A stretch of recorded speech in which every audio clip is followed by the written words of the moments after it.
జై శ్రీమన్నారాయణ. నేను మీ icon astrologer Gattupalli Suresh Babu. ఇప్పుడు జీవన శైలిలో మనం ఒకసారి గమనించినట్టయితే గనక ఒక చిన్న విషయం ఏమిటంటే గనక ఈరోజు మనం చూస్తూ ఉన్నాం, ఎంతోమంది చాలా వయసు వచ్చినప్పటికీ కూడా పెళ్ళిళ్ళు అవ్వకుండా చాలామంది ఉన్నారు. పోనీ అది ఒక పక్కన పెట్టేస్తే, పెళ్ళిళ్ళు చేసుకోకపోవడానికి గల కారణాలు పేరెంట్స్కి అతి ఆశ కావచ్చు, చేసుకునేటువంటి వారికి కూడా అతి ఆశ కావచ్చు. మరొకటి, పెళ్ళి అయిన తర్వాత వారి యొక్క ఆధీనంలో ఉండాలి, వారి యొక్క వాల్యూస్లో ఉండాలి అనే ఒక సంబంధంలో కావచ్చు. లేదు అంటే కనుక వీళ్ళకి ఫ్రీడమ్ ఉండదేమో అనుకునే విధంగా.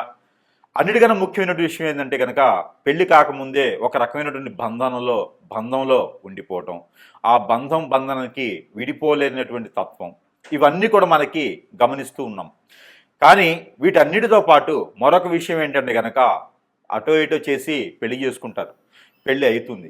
ఈ పెళ్లి చేసుకోవడానికి కారణాలు పెద్దవారి యొక్క బలవంతం, లేదా పిల్లలు ఇష్టపడి లవ్ మ్యారేజెస్, లేకపోతే ఒక అభిప్రాయాలు ఇంకోరికి నచ్చి చేసుకునేటువంటి విధానం, ఇవి పెళ్లి చేసుకోవడం. ఇకపోతే పెళ్ళి అవుతుంది, అటు ఇటుగానో విడిపోతారు. బంధాలు ఎన్నో ఉన్నా విడిపోతూ ఉంటారు. లవ్ చేసుకుంటారు ఎన్నో సంవత్సరాలుగా, పెళ్లి చేసుకుంటారు, విడిపోతారు. లవ్ చేసుకుంటారు, పెళ్లి చేసుకోకపోయినా విడిపోతూ ఉంటారు. ఇలాగా చాలామంది ఒక్కొక్కరు వాడికి బానిసైపోతూ ఉంటారు. ఈ విడిపోయినటువంటి తత్వంలో చాలా రకాల కారణాలు ఉంటాయి. కులము, మతము, ఆస్తులు, అంతస్తులు, మనస్సు, వేరేక పరిచయాలు, అభిప్రాయాల భేదాలు, ఆదాయం, డబ్బులు, పేరెంట్స్ విషయాలు, వాల్యూస్, ఇవన్నీ కూడా మనం చాలా రకాలుగా తీసుకోవచ్చు. దీంట్లో ముఖ్యంగా అటు ఇటు చేసి పెళ్లికి ముందున్నటువంటి బంధాలన్నీ కూడా విడదీసుకోను కొంతమంది పెళ్లి వరకే వస్తారు. ఎందుకు ఇలా చెప్తున్నాను అనుకుంటారా? ముందు ముఖ్యంగా మనకు తెలియాలి కదా, అసలు ఏం నడుస్తుంది సమాజంలో, మనం ఎక్కడున్నాం, అసలు మనం ఎక్కడున్నాం, ఏం చేస్తున్నాం, వాల్యూస్ ఏంటి, సనాతన ధర్మం ఏంటి, అసలు ఈరోజు నడుస్తున్నటువంటి బంధాలేంటి, బంధవ్యాలేంటి, వాల్యూస్ ఏంటి, అసలు మనం ఎక్కడున్నాము అనేది ఒకసారి మనం చూడాలి. భారతదేశానికి ఒక చరిత్ర ఉంది. ఆ చరిత్రలో కుటుంబ వ్యవహారాలకి, ఆచారాలకి, ఒక రకమైనటువంటి వ్యవస్థకి వాల్యూస్ ఉన్నాయి. అటు 7 తరాలు, ఇటు 3 తరాలు అంటారు. అవన్నీ కూడా ఎక్కడికి వెళ్తున్నాం మనం? అవన్నీ ఏమవుతుంది? ఒకప్పుడు మనకి పెళ్ళిళ్ళు స్వర్గలోకంలో నిర్ణయిస్తారు అంటారు. మరి అలాంటి పెళ్ళిళ్ళు మరి ఈరోజు ఏమవుతున్నాయి? పెళ్ళికి ఎంత విలువ ఉంటుంది? సరిపోని పెళ్ళి అటు ఇటు కలిసి ఈ రోజు ఉన్నటువంటి జనావళి సమస్యలకి ఒక 30% పెళ్లి చేసుకుంటూ ఉన్నారు నెమ్మదిగా. ఈ పెళ్లి చేసుకున్న వారు ఎంతవరకు నిలబడుతున్నాయి సంబంధాలు? పెళ్ళి అయ్యి పిల్లలు పుట్టిన తర్వాత విడిపోయారు కొంతమంది, పెళ్ళి అయ్యి కూడా ఎమ్మటే విడిపోయారు కొంతమంది. వెలిగేషన్స్, పొరుగు, ప్రఖ్యాత, హోదా, డబ్బు అన్నీ పోవటం, ఎన్నో రకాల సమస్యలు ఈరోజు మనం ఎదుర్కొంటున్నాము. ఒక బంధం అనేది ఏర్పడిన తర్వాత దేవుడు నిర్ణయించినటువంటి బంధానికి భార్యాభర్తల బంధం, అలాంటి భార్యాభర్తల బంధాన్ని ఈరోజు మనము హేళన చేయటం, ఈరోజు మనము ఆ భార్యాభర్తల బంధాన్ని ఎక్కడికో తీసుకెళ్ళటం లాంటివి జరుగుతూ ఉన్నాయి. అలాంటి భార్యాభర్తల బంధం విలువ లేకుండా, మరీ గుప్తంగా లేకుండా, విచ్చలవిడితనంతో వ్యవహార పూరితమైనటువంటి విషయాలన్నీ వెలికి తీస్తూ విడాకులు తీసుకోవటం, విడిపోవటం ఈ రోజుల్లో చాలా పెద్ద ప్రాషన్ అయిపోయింది. భర్త ఏదైనా ఒక మాట అంటే ముందు భార్య తరపునటువంటి పేరెంట్స్ ఒప్పుకోవట్లేదు. మా అమ్మాయికి ఏం తక్కువ, నీకుతో పాటు సంపాదిస్తుంది, ఆమెను ఎందుకు అనాలి, ఆవిడకో ఫ్రీడమ్ కావాలి. భార్య ఏమనంటే భర్త తరపున ఉన్నటువంటి తల్లిదండ్రులు ఒప్పుకోవట్లేదు. నా కొడుకు ఏం తక్కువ అండి, అమ్మాయితో పాటు సంపాదిస్తున్నాడు, పిల్లల్ని చూసుకునే అవసరం లేదు, మళ్ళీ కోటీసులు ఇచ్చే సంబంధం వస్తుంది. ఇలాంటి వ్యవహారాలతో తల్లిదండ్రులు కూడా ఆలోచించకుండా వారికి చెప్పకుండా ఉన్నటువంటి పరిస్థితి ఏర్పడతా ఉన్నాయి. ఇలాంటి విలువలు లేనటువంటి సంబంధాల మధ్యన మరి ఈరోజు ఉన్నటువంటి జీవనశైలి ఎలా ఉంది అంటే కనుక, అసలు భార్యాభర్తల బంధం ఎందుకు విడిపోతున్నారు? ఈ రోజుల్లో ప్రత్యేకంగా ఎందుకు విడిపోవాల్సి వస్తుంది? అసలు కారణాలు ఏంటి? అసలు ప్రభుత్వాలు ఏం చేస్తున్నాయి? మన రాజ్యాంగం ఏం చెప్తుంది? అసలు ఈ జీవోలన్నీ ఏంటి? ఎందుకు తీసుకొస్తున్నారు? ఎవరి కోసం ఈ ఫ్రీడమ్స్? ఒకప్పుడు భార్యాభర్తల బంధం బాగలేదండి? మన వ్యవహార పూరికలు బాలేవండి? వారి జీవితకాలం బతకలేదా అండి? మరి ఈ రోజులు ఎందుకు? ఎందుకు ఇలా జరుగుతుంది? అసలు ఏం జరుగుతుంది? ఎందుకు విడిపోతారు? జాతకంలో ఏమైనా తప్పులుంటే విడిపోతుంటారా? అలానే వీరి యొక్క నక్షత్ర ప్రకారంగా కంఫర్టబిలిటీ లేకపోతే విడిపోతూ ఉంటారా? వీరికి కంఫర్టబిలిటీ సెట్ అవ్వకపోతే విడిపోతారా? లేదా వేరే సంబంధాలు ఏమైనా ఉంటే విడిపోతారా? అసలు ఏ గ్రహము ఏ స్థానంలో ఉంటే ఇలాంటివి జరుగుతూ ఉంటాయి? ఒక్కసారి మనం ఆస్ట్రాలజీ పరంగా కొంత క్లుప్తంగా విషయాన్ని తెలుసుకునే ప్రయత్నం అయితే మనం చేద్దాము. దాంట్లో ముఖ్యంగా ఈ యొక్క ద్వాదశ రాశుల వారు పెళ్లి చేసుకున్న తర్వాత ఎందుకు విడిపోతారు? అసలు విడిపోయేటువంటి సందర్భం ఏమొస్తుంది? ఏ గ్రహం ఏ స్థానంలో ఉంటేనో, ఏ దశాంత దశలు నడిస్తేనో, కంఫర్టబుల్ లేకపోతేనో, లవ్ మ్యారేజ్ వలన, పెద్దల విషయాల వలన అసలు ఎందుకు విడిపోయేటువంటి తత్వం ఎందుకు వస్తుందనే దాని గురించి ఒక్కొక్కసారి రాశి ప్రకారంగా మనం గమనించినట్టయితే కనుక మనకి మరి ద్వాదశ రాశుల్లో ఒకటి మకర రాశి. ఈ మకర రాశి వారికి అసలు భార్యాభర్తల మధ్యన బంధం ఎప్పుడవుతుంది? అసలు ఎందుకు విడిపోతారు? ఎలాంటి కారణాల వల్ల విడిపోతారో ఒకసారి గమనించినట్టయితే కనుక ఇక మకర రాశి వారి పెళ్ళి అయితే కనుక మినిమం 25 సంవత్సరాల తర్వాతనే పెళ్లి చేసుకుంటారు. ఇక ఈ పెళ్లి చేసుకున్న తర్వాత వీరు చాలా అన్యోన్యంగా ఉంటారు. వీరు నలుగురిలో బతికేటువంటి వ్యక్తులు కాదు. చాలా చాటుగా, చాలా అందంగా ఒక కుటుంబాన్ని ఏర్పరచుకుంటారు. 4 గోడల మధ్యన ఉంటారు. సంసారం నడుపుతూ ఉంటారు. అదే సైకిలు, అదే ఇస్త్రీ బండి, అదే విధంగా నడుపుకుంటారు. అదే కూరగాయల బండి, ఏదైతే పని చేస్తుంటారో 10 సంవత్సరాలు కూడా మారకుండా అదే విధంగా వెళ్తూ ఉంటారు. హెడ్ మాస్టర్ లాంటి జీవితం అనుకుంటారు అనమాట. అలాంటి జీవితంలో ఉన్నటువంటి వారికి ఎవరైనా పెళ్లి చేస్తున్నారంటే వీరికి రోజుకో రకమైనటువంటి ఇది కావాలి, స్పెషల్ కావాలి. ఈ రోజుకో రకమైనటువంటి వ్యవహారాలు ఉండాలి. అలాంటి లేనప్పుడు, ఓర్పుకు లేనటువంటి వారు ఖచ్చితంగా వారు విడిపోతారు అని చెప్పొచ్చు ఒక కారణం. రెండోది గోచార ప్రకారంగా రాహువు 2, 6 స్థానాల్లో ఉండడం, కుజుడు 2, 4, 9 స్థానాల్లో ఉండడం, అలానే శుక్రుడు స్వస్థానం 3వ స్థానం 9వ స్థానంలో ఉండడం, ఇక శని వచ్చి 8, 4 స్థానాల్లో ఉండడం. ఇలాంటి స్థానాల్లో ఉంటూ రవి, బుధ, శుక్ర ఈ యొక్క దశాంతదశలు పెళ్ళయి ఉంటే కనుక ఖచ్చితంగా వీరు విడిపోతారు అని చెప్పొచ్చు. లేదా వేరే సంబంధంతో పెళ్ళి అవుతుంది అని చెప్పొచ్చు. లేదా రెండో సంబంధం, మూడో సంబంధాలు లాంటి వాటి కూడా చేసుకునేటువంటి ఆస్కారం ఎక్కువగా ఉంటుందని చెప్పొచ్చు. వీరికి పెళ్ళి అయి ఉన్న వారిని ఎక్కువగా పెళ్లి చేసుకునేటువంటి ఇష్టం కూడా కనపడుతూ ఉంది. కాబట్టి ఇలాంటి వారు విడిపోవాలంటే కనుక ఏదైనా చెడు వ్యసనాలు కానీ, ఏదైనా చెడు అలవాటుకు బానిసవటం కానీ, లేదా ఎఫ్ఐఆర్స్ పెట్టుకోవడం లాంటి వాటిల్లైతే నిమగ్నమై ఉంటారు. కాబట్టి తస్మా జాగ్రత్తగా ఉండాలి ఎదుటి వ్యక్తులతో.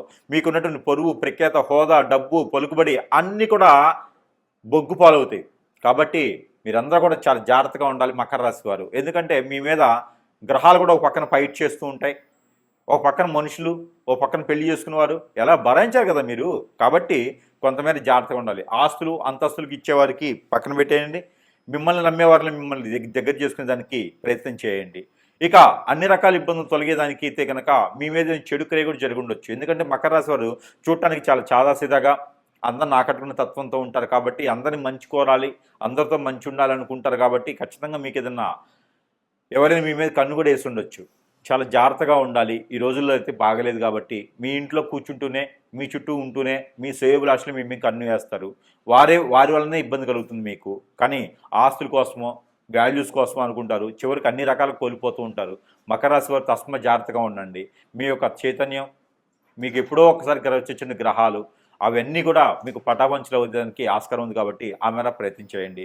మరొక మారి ఇంకా మీకు భార్య కానీ భర్త కానీ దగ్గర అవ్వాలి అనుకుంటే కనుక మీకు చిన్న రకాల పరిహారాలు చెప్తాను. దాంతోపాటు మన దగ్గర వస్తువులు కూడా కొన్ని ఉంటాయి. ఈ యొక్క సెంటు రాసుకోవడంతో మీకు దూరమైనటువంటి భర్త దగ్గర అవుతాడు, దూరమైనటువంటి భార్య కూడా దగ్గర అవుతుంది. దగ్గర పిల్లలు, సంసారం, అన్ని రకాల ఉద్దేశాలు, భేదాలు కూడా భేదాలు లేకుండా దగ్గర అయ్యేదానికైతే ఈ ప్రయత్నం చేయొచ్చు. ఇకపోతే ఆడవాళ్ళ కాటుక, ఇది చిన్నపిల్లల నుంచి పెద్ద పిల్లల వరకు అందరూ రాసుకోవచ్చు. ప్రేమ, ప్రఖ్యాత, హోదా, డబ్బు, పొలుగుబడి అన్నీ కూడా వస్తాయి. దిష్టి దోషాలు అన్నీ కూడా పోతాయి. కాలసర్పదోషం, నాగదోషం, కుజదోషాలన్నీ కూడా కొంతమేర పటాపంచలు అవుతాయి. ఈ కాటుకును మీరు ధరించుకోవడం వలన అందరికీ పెట్టొచ్చు. దిష్టి దోషాలు అన్నీ పోతాయి. ఇక భార్యాభర్తలు అయితే దగ్గర అయ్యేదానికి ఆస్కారం ఎక్కువ కనిపిస్తోంది. ఇక వీటితో పాటు చాలా రకాల వస్తువులు మీ సమస్యను బట్టి పరిష్కార మార్గం చూపించబడుతుంది. చాలా రకాల వస్తువులు కూడా మీ యొక్క సరసమైనటువంటి ధరలను మీ చెంతకి చేర్చేటువంటి సదవకాశాలు మన దగ్గర ఉన్నాయి. అన్నీ కూడా మీరు వాడుకోవచ్చు. మీ సమస్యను బట్టి వస్తూ ఉంటుంది. మన దగ్గర మంత్రోచ్చారణ చేసి ఉంటుంది. ఇక దీంతో పాటు చిన్న చిన్న సమస్యలు అయితే కనుక పరిష్కార మార్గాలు చెప్తాను, అవి చేసుకుంటూ ఉండండి. ఇలానే కనుక విడిపోయినట్లయితే కనుక మీకు ఒక చిన్న పరిహారం కూడా చెప్తాను. ఆ పరిహారం చేయండి. కొంతమేర ఇదంతా కూడా గుడ్డిలో మెల్ల అనుకోవచ్చు. అంటే పూర్తిగా కళ్ళు లేని వాళ్ళకి కొంచెం మసలబారిన కళ్ళు ఉండి కళ్ళు పెట్టుకుంటే ఎట్లా ఉంటుందో అలాగ పరిహారాలు. ఇంకా పూర్తి దోషాలు పోవాలంటే మాత్రం ఖచ్చితంగా గురువుని కలవాల్సిందే. సమీప దూరంలో గురువుని ధరిస్తే మీకున్న పరిష్కార మార్గం అయితే చూపించబడుతుంది. అయితే ముఖ్యంగా ఈ పరిహారం అయితే మీకోసం ప్రయత్నం చేయండి. ఇక ఈ ఒక రాశి వారైతే కనుక మీరు ఏం లేదండి, 5 బావిల నీళ్ళు అని ఉంటాయి, లేదా 5 చెరువుల్లో నీళ్లు తీసుకురావండి, లేదా 5 బోరుల్లో నీళ్లు. 5 ఇళ్లల్లో కాదు, 5 బోరుల్లో లేదా 5 బావిల్లో, బావి చెరువు అంటారు కదా, అట్లాగా 5 వాటిల్లో నీళ్లు తీసుకురావాలి. 5 చెరువుల్లో నీళ్లు తీసుకొచ్చి ఒకటిగా చేయాలి. ఒక దాంట్లో కలుపుకోవాలి. కలిపినటువంటి దాంట్లో కుంకుమ పువ్వు, పన్నీరు, జాజికాయ, జాపత్రి, అనాస పువ్వు, దాల్చిన చెక్క, మిరియాలు, అలానే ఇంగువ, ఇవన్నీ కూడా కలగలిపి ఒక్క తమలపాకులు 2 ఇవి కూడా వేసి మిక్సీ కొట్టాలి. మిక్సీకి వేసి దాన్ని అంతని కూడా పేస్ట్ చేయాలి. ఈ పేస్ట్ చేసింది ఈ పాలలో కలపాలి. తగినంత తేనె కలపాలి. కలిపినటువంటి మిశ్రమాన్ని ఎక్కడైనా సరే దానిమ్మ చెట్టు లేదా సీతాఫల చెట్టు లేదా వేప చెట్టు, రావి చెట్టు, ఈ 2 కలగలిపి ఉన్నటువంటి సమయం, అక్కడ స్థలం, వాటిలో గురువారం రోజున, శుక్రవారం రోజున సాయం సంధి వేళలో అభిషేకం చేసి మట్టి ప్రమిదిలో, అభిషేకం అంటే చెట్టు పాదిలో పోయటం, 3 సార్లు తిరుగుతూ పోయాలి. అలానే ఒక పసుపు కలర్ దారం కానీ, 7 పోగులు వేసినటువంటి వైట్ కలర్కి పసుపు రాసినటువంటి దారం కానీ ఆ చెట్టుకు కట్టాలి. 7 పోగులు 7 సార్లు తిరిగి చుట్టూ కట్టాలి. అది వేసి కనుక అక్కడ చెట్టు కింద మట్టి ప్రమిదిలో 2 ఒత్తులేసి ఆవు నెయ్యితో లేదా కోకోనట్ ఆయిల్తో దీపారాధన చేయాలి. లేదా నిమ్మకాయ తొడిమి ఉంటుంది కదా, అది నిమ్మకాయ తొక్క, అదాన్ని వెనక తిప్పేసి కోకోనట్ ఆయిల్ వేసి దీపారాధన చేయాలి. ఇలాగా 3 మాసాలు 3 సార్లు చేస్తే వారంతో సంబంధం, నక్షత్రంతో తిథితో సంబంధం లేదు. గురువారం లేదా శుక్రవారం చేయండి. మాసానికి ఒకసారి ఏం చేయండి. పౌర్ణమి ముందు వచ్చేటువంటి శుక్రవారం, గురువారం చేస్తే చాలా మంచిది. ఇలాగా 3 మాసాలు 3 సార్లు చేయాలి. స్త్రీ పురుషులు ఇరువురు కూడా చేయొచ్చు. ఇది ఎందుకోసం పరిహారం మీకు చేసి ఆ ప్రమిది కింద మీ సమస్య భార్యాభర్తల మధ్యన ఏముందో, ఎందుకు గొడవలు అవుతున్నాయి, ఏదైనా అఫైర్స్ ఉన్నాయా, ఏదైనా సమస్య ఉందా, ఆర్థిక సమస్య, ఆరోగ్య సమస్య, లేకపోతే మాట వినట్లేదా, ఇవన్నీ కూడా సమస్యని ఒక వైట్ పేపర్ మీద కాటుకతో కాజల్తో అయినా రాయండి. మీ భాషలో మీరు రాయండి. రాసి 4 మడతలు వేసి మీకు ఆ ప్రమిది కింద పెట్టండి. ఆ ప్రమిది కింద పెట్టేటప్పుడు మోదుగాకు అని ఉంటుంది. ఆ మోదుగాకు వేయండి. మోదుగాకు పైన ఈ పేపర్ పెట్టండి. ఈ పేపర్ పైన ప్రతిమ పెట్టి దాంట్లో దీపారాధన చేయండి. ఇలా 3 వారాలు 3 మాసాలు చేయండి. దీని ద్వారా విడిపోయినటువంటి వారు కలుసుకునే దానికి చాలా అవకాశం ఉంటుంది. కాబట్టి ఈ ప్రయత్నం మీకోసం. ఈ పరిహారం అయితే ఖచ్చితంగా మీకోసమే. ఈ రాశి వారైతే కనుక ఒక జాజికాయ తీసుకోండి, తెల్ల జిల్లేడు ఏరు చిన్నది, నల్ల ఉమ్మెత్త ఏరు చిన్నది, ఈ 3 తీసుకోవాలి. ఈ 3 తీసుకొని భోజపత్రం అని ఉంటుంది, మనకి పూజా సామాగ్రిలో దొరుకుతుంది. భోజపత్రం అంటారు. చెక్కతో చేసినటువంటి ప్యూర్ పేపర్ అంటారు అనమాట. పేపర్ అంటే మిషన్లో వేసి రంగరించి పేపర్లో వస్తుంది కదా, అది భోజపత్రం అంటారు. మనకి చూస్తే తెలుస్తూ ఉంటుంది భోజపత్రం అంటే ఏంటనేది. అయితే ఆ భోజపత్రం పైన మీ పేరు, ఎవరైతే విడిపోయారో వారి పేరు రాయండి. రాసి మధ్యలో స్వస్తిక్ వేయండి. ఆ పేరుకి పేరుకి మధ్యన స్వస్తిక్ వేయండి. స్వస్తిక్ వేసి చుట్టూతా కూడా ఇంటూస్ గీయండి. ఇంటూ అష్టదిబ్బందన అన్నట్టుగా 8 ఇంటూ గిలియాలి. 8 రకాల ఇంటూలు రౌండ్ వైర్గా గీస్తూ ఉండాలి దానిపైన. అది రెడ్ ఇంక్ పెన్ అయినా, బ్లూ ఇంక్ పెన్ అయినా, బ్లాక్ ఇంక్ పెన్ అయినా రాయొచ్చు. ఆ భోజపత్రం మీద రాసి జాజికాయ, పసుపు కొమ్ములు 2 పోకలు ఒక్కలు, జాజికాయ ఒకటి, దానితో పాటు మీరు ఒక ఎల్లో కలర్ వస్త్రం తీసుకొని దాంట్లో ఒక 3 దోసెట్లు బియ్యం, ఇలా 3 గుప్పెట్ల బియ్యం, దాంట్లో పసుపు, కుంకుమ, గంధం, ముగ్గు, ₹1 కాయిన్, దాంతోపాటు నేను చెప్పినటువంటి పసుపు కొమ్ములు, జాజికాయ, ఒక్కలు ఇవన్నీ కూడా వేసి ముడుపు కట్టేయండి. ఎర్రదారంతో ముడుపు కట్టండి. ముడుపు కట్టి మీ దేవుని మందిరంలో పెట్టండి. రాసిన రోజున ఇది గురువారం, శుక్రవారం రాయాలి. భార్యాభర్తలు కలవటానికి, ఇది విడిపోయి ఉంటే కలవటానికి. గురువారం, శుక్రవారం రోజున ఈ పరిహారం చేసుకోండి. పూజ మందిరంలో పెట్టి చక్కెర పొంగల్ చేయండి 3 రోజులు. చక్కెర పొంగల్ చేసి నైవేద్యం పెట్టండి. నైవేద్యం పెట్టేసి ఆ ముడుపుని 3 రోజుల తర్వాత తీసుకొని వెళ్ళి ఎక్కడైనా పారేడు నీటిలో వేయండి. వేస్తే అంతటితో మీకు విడిపోయినటువంటి భర్త కావచ్చు, భార్య కావచ్చు, ఎలాంటి పరిస్థితులు విడిపోయినా మళ్ళీ తిరిగి వచ్చేదానికైతే ఖచ్చితంగా అవకాశం దొరుకుతుంది మీకు. ఈ ప్రయత్నం చేసి చూడండి. జై శ్రీమన్నారాయణ. ఈ పరిహారం అయితే మీకోసం. ఈ రాశి వారు కనుక ఈ పరిహారం చేసుకున్నట్టయితే కనుక ఖచ్చితంగా విడిపోయినటువంటి భార్యాభర్తలు ఒకటేలా ఉంటుంది, పెళ్లి కానివరకైతే పెళ్లి అయ్యేలా కూడా ఉంటుంది. అలానే ఈ పరిహారం చేసుకోండి, అదృష్టవంతులు అయ్యేదానికి ఆస్కారం ఉంటుంది. మీకున్నటువంటి కుజదోషం, కాలసర్పదోషం, నాగదోషం అన్నీ కూడా కొంచెం మేర ఉపశమనం దొరికేదానికి అవకాశం కనిపిస్తుంది. కాబట్టి ఈ ప్రయత్నం చేయండి. మీకు వైట్ కలర్ దారం తీసుకోండి. తీసుకొని మీరు ఎంతైతే హైట్ ఉంటారో అంత హైట్, బొటనవేలు దగ్గర నుంచి తల వరకు, బొటనవేలు దగ్గర నుంచి తల వరకు, బొటనవేలు దగ్గర నుంచి తల వరకు, బొటనవేలు దగ్గర నుంచి తల వరకు మీరు 7 టైమ్స్ లేదా 11 టైమ్స్ పోగులు వేయండి. జంజం పోగులు వేస్తాం కదా అట్లాగా. ఈ పోగులు వేసినటువంటి దారాన్ని తీసుకొని దానికి పసుపు రాయండి. అన్నీ కలిపేసి ఈ 11 దానికి పసుపు రాయండి. ఈ పసుపు రాసినటువంటి దారానికి 2 పేటలు వేయండి. ఇట్లా చేస్తే 2 పేటలు అవుతాయి. ఈ 2 పేటలు వేయండి. 2 పేటలు వేసినటువంటి దారానికి రాగిలో కానీ, పంచలోకాలు కానీ, సిల్వర్లో కానీ 2 పాములు, జంట పాములు ఉంటాయి కదా ఇలాగా పరిగిప్పి, ఈ జంట పాములు ఉన్నటువంటి ప్రతిమ అంటే రూపు ఒకటి తీసుకోండి. ఈ రూపు తీసుకొని ఈ కొలిసినటువంటి దారాన్ని దానికి కట్టేసేయండి. దానికి అడ్డంగా కట్టేసేయాలి. బంధన అన్నట్టుగా, బంధన అంటే ఇలా కట్టం, అడ్డంగా కడతాం బంధన. ఈ బంధన అనేది దానికి కట్టేసేయండి. ఈ కట్టినటువంటి దాన్ని మీ తల దగ్గర పెట్టుకొని ఒక 3 రోజులు నిద్ర చేయండి. అలాంటి సమయంలో కలవద్దు. అలాంటి సమయంలో విడిగా పడుకోవాలి. నేల పడక చేయాలి. చాప మీద పడుకుంటే మంచిది, మంచం మీద పడుకోవద్దు. ఈ 3 రోజులు కూడా మీ పక్కలో పెట్టుకొని పడుకోండి. తెల్లవారు లేచిన తర్వాత తల దగ్గర నుంచి కాలు వరకు 7 టైమ్స్ తీసుకోండి. 3 రోజుల తర్వాత ఇది ఆదివారం రోజు, మంగళవారం రోజు మొదలుపెట్టండి.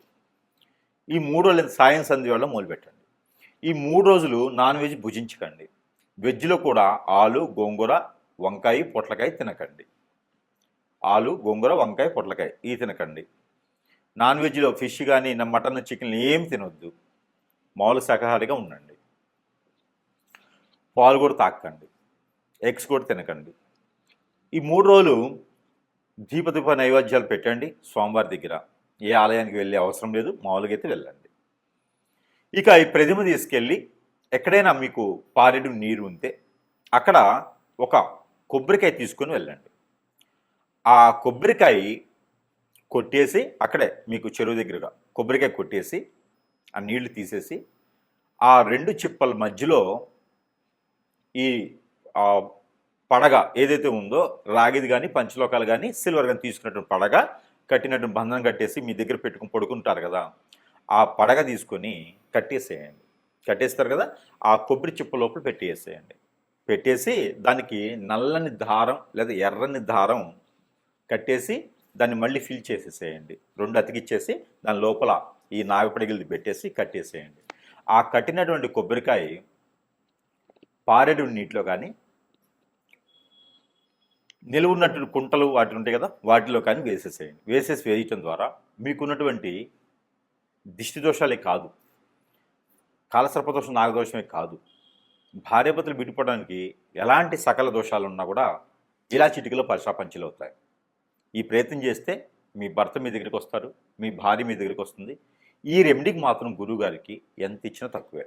కాబట్టి ఈ పరిహారం చేసుకొని మళ్ళీ విడిపోయినటువంటి భార్యాభర్తలు కలుసుకోవాలనిగా మనస్ఫూర్తిగా కోరుకుంటూ ఉన్నాను.